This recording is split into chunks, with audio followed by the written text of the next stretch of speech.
ہر دور میں ایسا ہوا ہے کہ جب کسی کو سمجھایا جائے اور اس کا نفس نہ مان رہا ہو، اس کے نفس پہ شاک ہو، تو وہ پھر کب بات مانتا ہے؟ جب میرے حضور نے لوگوں کو سمجھایا کہ تم غلط راہوں پہ ہو تو وہ ماننے کے لیے تیار تھے، لیکن کیا یہ کہہ کے راستہ فرار کا اختیار کیا گیا کہ یہ دور نہیں رہا کہنے کا ٹھیک ہے اپنی مرضی جائیں جہنم میں؟ کہا نہیں، تم مانو نہ مانو میں تمہاری دہلیز تک پہنچ کے اللہ کا پیغام پہنچاؤں گا۔ تو کیا آج اگر کوئی بچہ ہمارے پہ ناراض ہو جاتا ہے سختی کرنے کی وجہ سے، تو اس کی ناراضگی کے ڈر کی وجہ سے اس کو ہم نہیں کہیں گے؟ تو ایسا نہیں ہوتا۔ وقتی طور پہ اگر اس کو سمجھ نہیں بھی آ رہی، لیکن ایک وقت آئے گا وہ سمجھے گا کہ میرا خیر خواہ یہ تھا۔ وہ استاد، وہ مربی ہمارے جنہوں نے سختی کی ہمارے اوپر، اور پھر آج ہم کسی منزل پہ اگر پہنچے تو ہم ان کے شکر گزار ہوتے ہیں کہ نہیں ہوتے؟ کہ فلاں استاد فلاں زمانے میں بڑی سختی کی، لیکن ہم پڑھے ہی اس کی وجہ سے ہیں۔ تو ماں باپ سختی کرتا ہے، بچپنے کی عمر، لڑکپن کا زمانہ، تو اولاد کو بعض کا ماں باپ کی باتیں جو ہیں وہ اچھی نہیں بھی لگتی، لیکن ماں باپ کا ایک حیا ادب ہوتا ہے تو قبول تو ان کو کرنا ہی پڑتا ہے۔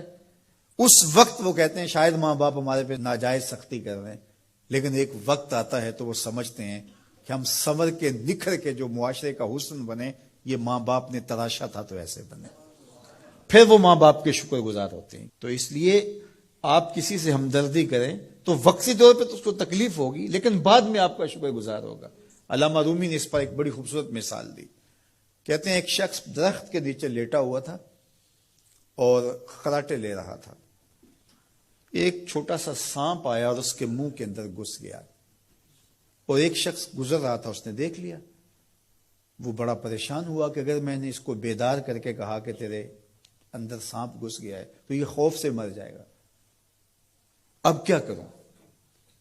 تو اس نے ایک چھڑی سے اس کو زور سے مارا، وہ ہڑبڑا کے اٹھا۔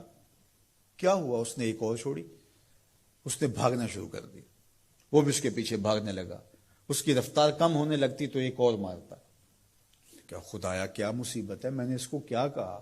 میں تو آرام سے سویا ہوا تھا درخت کے نیچے، لیکن وہ ایک دم گھبراہٹ کا شکار آگے بھاگتا چلا جاتا ہے۔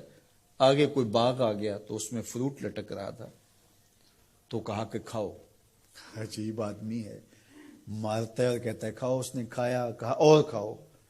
اس نے کہا بابا بس میری بس ہو گئی، کہا نہیں اور کھاؤ۔ اس نے اور کھایا۔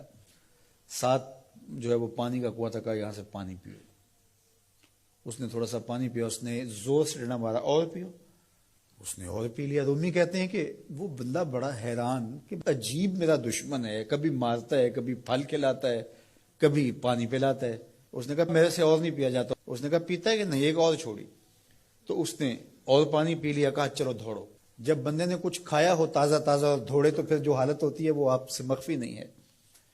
تو پھر دوڑنے لگا، تو آگے جب گیا تو کوئی ٹھوکر لگ گئی۔ پانی پیا تھا بھرپور اور فروٹ کھایا تھا، اور پہلے بھی دوڑ بھاگ کے آیا تھا، اب بھی دوڑنا شروع کر دیا، اور پیچھے سے جو ہے وہ ہاتھ میں ڈنڈا پکڑا، اور وہ رحم کاری نہیں رہا۔